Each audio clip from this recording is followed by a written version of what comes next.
Hello, everyone. Thank you so much. It's Jenn with the Mindfulness Movement and Exercise podcast. This is episode number 13, if you can believe it. And today we're going to talk about groundedness. But first, quick recap from last time. Last time I spoke with Ryan Hurst from GMB Fitness. We talked about a lot of things that were all around this idea of skill acquisition, communication, and learning. He talked about the approach that he's utilizing currently when he teaches his martial arts students. And it emphasizes presence and communication, listening, and transitions. And there was so much in this episode. I do hope you'll go back and take an opportunity to listen to it, including having like a mantra or a focal point that brings you back to yourself. Before we dive into today, try this. Come into a comfortable seated position. And wherever you are, whatever that seat looks like I'm sitting with my legs cross-legged, I want you to see if you can connect with your feet. Obviously, if your feet are flat on the floor, that's going to be a little bit easier. And as you connect with your feet, I want you to see if you can feel where the pressure is against the surface that your feet are on.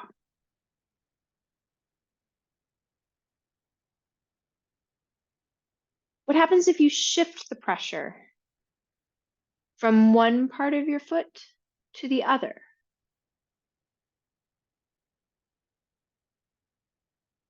Can you shift the pressure to the balls of the feet?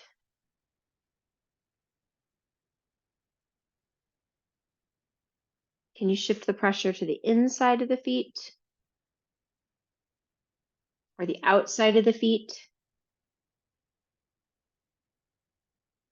Can you shift the pressure to the heels?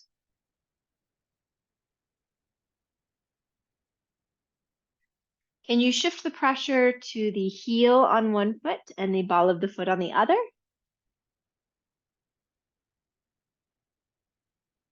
What about to the inside of one foot and the outside of the other foot?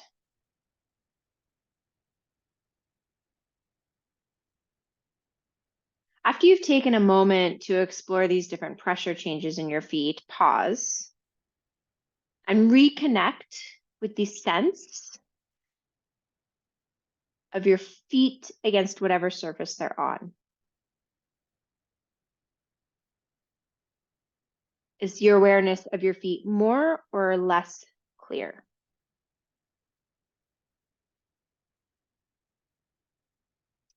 Why do we play with this? Well, pressure is a form of input.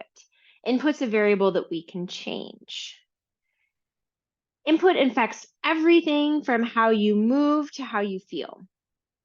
One of the ways you can alter input is through sensing what connects you to the ground. The ground is a very tangible object. You can feel it. And I know I've spoken about this before, but I think it bears repeating, particularly since that's what we're going to be covering today. Focusing on the sensation of the feet against the ground is a focal point. Focusing attention on a body part and how it connects to the world around you is a way to decrease noise.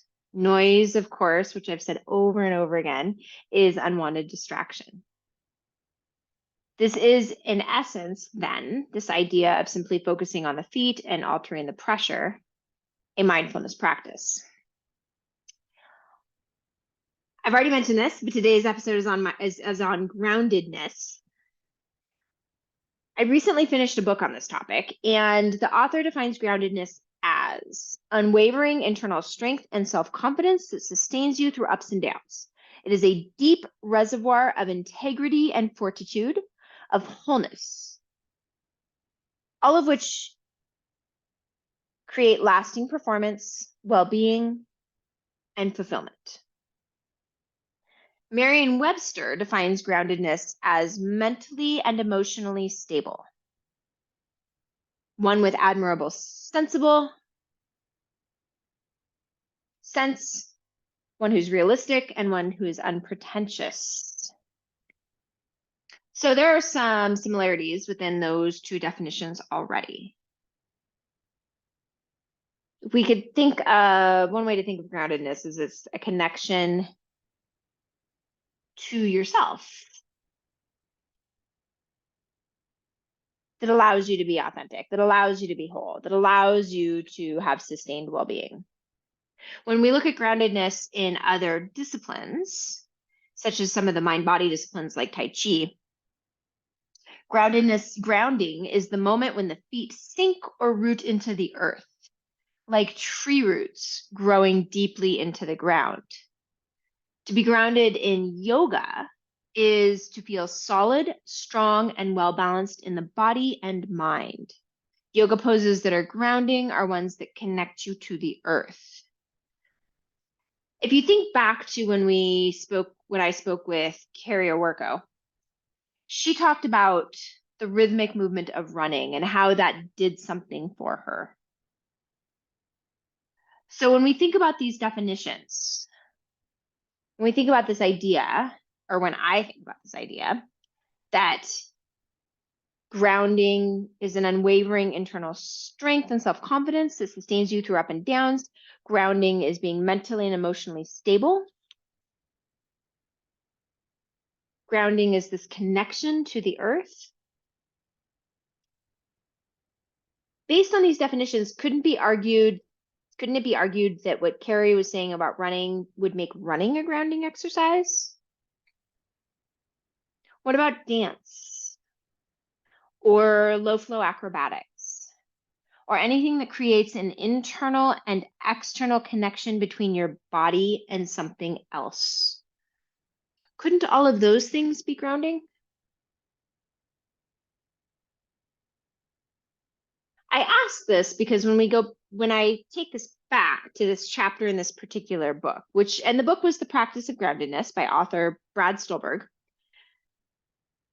he offers some very practical advice in the chapter about movement, which is an aspect of groundedness. He says, move throughout the day, get aerobic, strength train. The reasons why, he says that moving in a way that is physically challenging will teach you how to deal with being uncomfortable with everyday life. There is this little hill on my morning runs, and it's towards the end of my run, and it's steep enough to be noticeable. And it's a funny thing, whenever I come to this hill, I have an internal debate with myself. Should I walk up this hill? There's no reason for me to walk up the hill. Zero. So inevitably what happens is I pick up the pace to get up the hill faster. It's just long enough that I often gas out and end up walking the last little bit. Some mornings, I am able to take a more balanced approach and continue at my same speed, making my way up the hill. This little hill is physically challenging for me, which is curious because there are lots of other steeper hills on this same route that don't even give me pause. Being uncomfortable with this hill is definitely a metaphor for being able to be uncomfortable in other aspects of life, right? Stolberg also says that when you learn to be present in your workouts, you are more likely to be present in other places in your life. One of the things he says is be present with every rep. This is really challenging for people. And I think one of the reasons why is often the rep is if you're doing an activity like strength training and you've been strength training for a really long time, unless you're in a phase of your strength where you're pushing the weight and the weight is heavier than you're used to, or you're learning a new lift, so you're moving in a way that is unusual for you, it is very easy to be slightly checked out and just going through the motions, less present with the rep.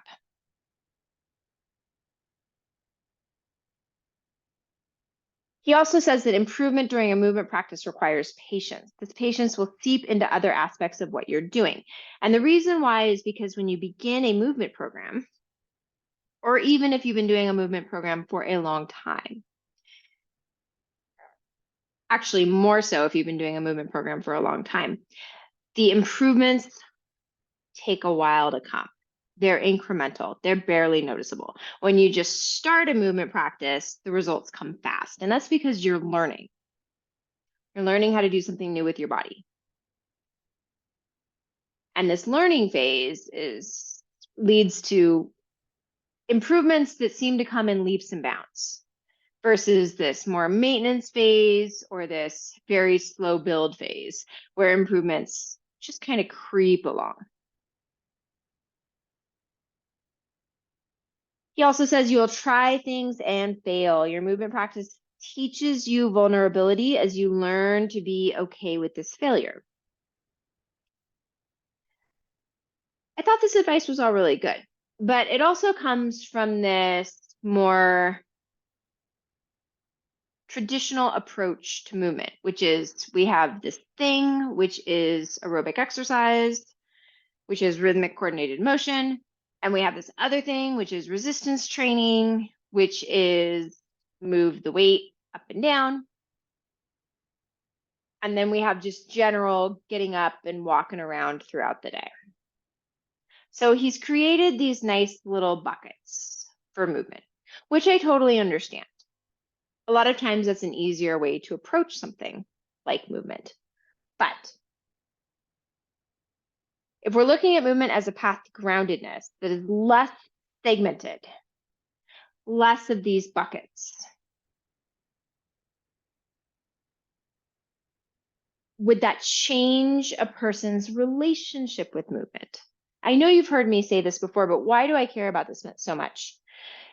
Because when you learn how to do things with your body, you're improving your body awareness, you're improving your self-confidence, you're learning patience, vulnerability, and acceptance. You're creating a deeper connection with other parts of yourself and usually to someone else.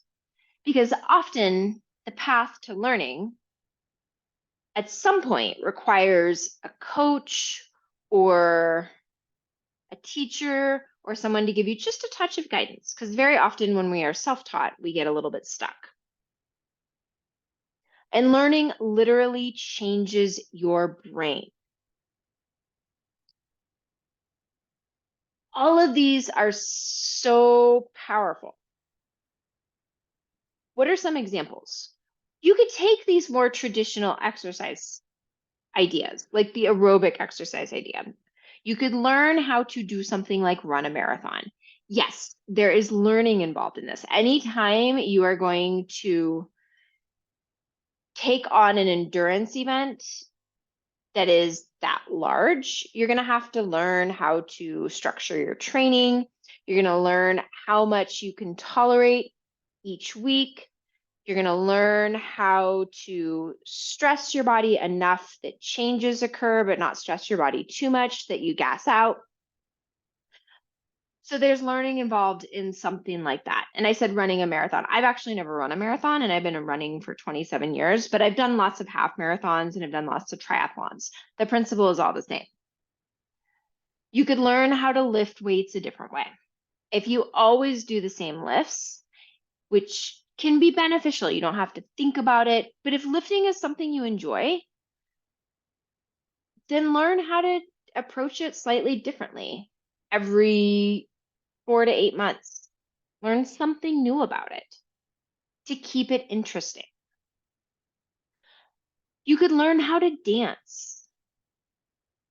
If music brings you enjoyment and moving your body brings you enjoyment, then explore that. You could learn how to do a martial arts or circus art or pole dance. If you've been listening to this podcast, you know that these interest me.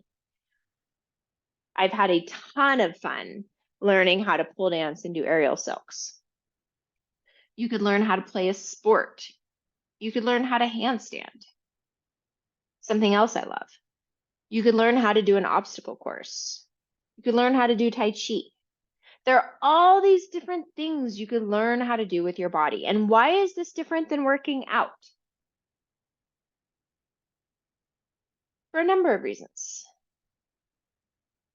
It creates autonomy. It requires trying and failing and figuring it out. Because here's the cool thing when you're doing some of these things. And I've done actually quite a lot of these on the list. You don't get it right the first time, which is different than a thoughtful, well-structured resistance training program, which is set up so that you succeed. If you're really pushing yourself and you have strong performance goals, then yes, there's going to be some failure. But for the regular person, generally, it's very progressive. There's lots of successes along the way. When you're first learning how to do some of these other things, there's a lot of failure along the way. And that's okay. I've fallen out of handstands more times than I can count, more times than I've held a handstand. But I still love it. And even though I've gotten a whole lot more consistent in terms of holding the handstand, there are still days where it's just not going to come or it doesn't feel like it's going to come. And I walk away from those practices maybe a little bit frustrated, but more often curious to see what the next day will bring. And more often than not, the next day brings a lot of success. Often I learn something from all of those failures. If you're learning how to do a martial arts, you don't always, I don't even know the right term because I don't do martial arts, but you walk off the mat a lot of times, not always feeling like you were the one with the upper hand. And again, that's, you learn something from that. That's okay.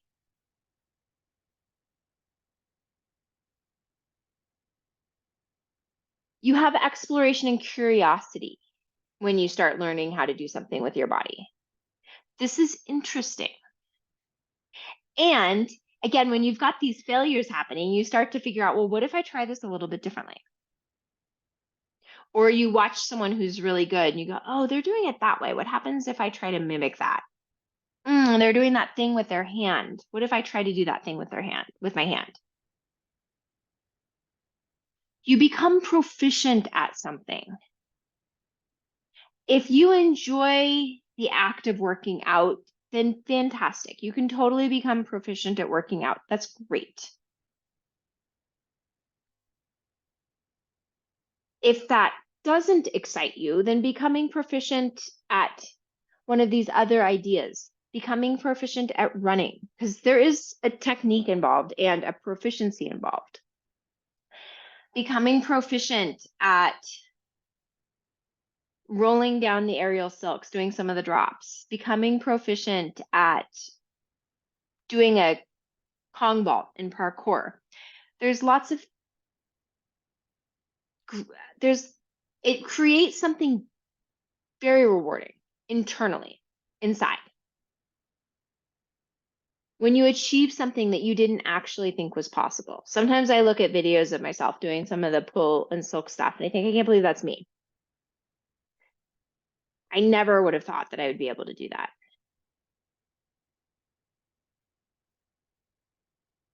Movement becomes a source of enjoyment when you're learning how to do something with your body.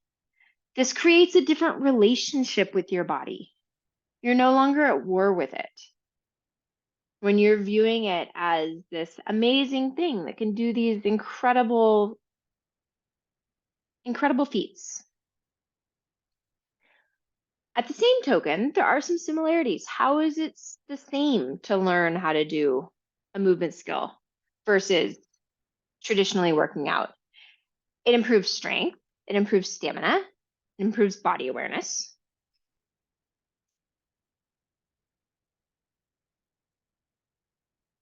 One of the things I've noticed as my practice has shifted very much from this idea of working out to learning and exploring what I can do with the body that I have is I still do the other stuff.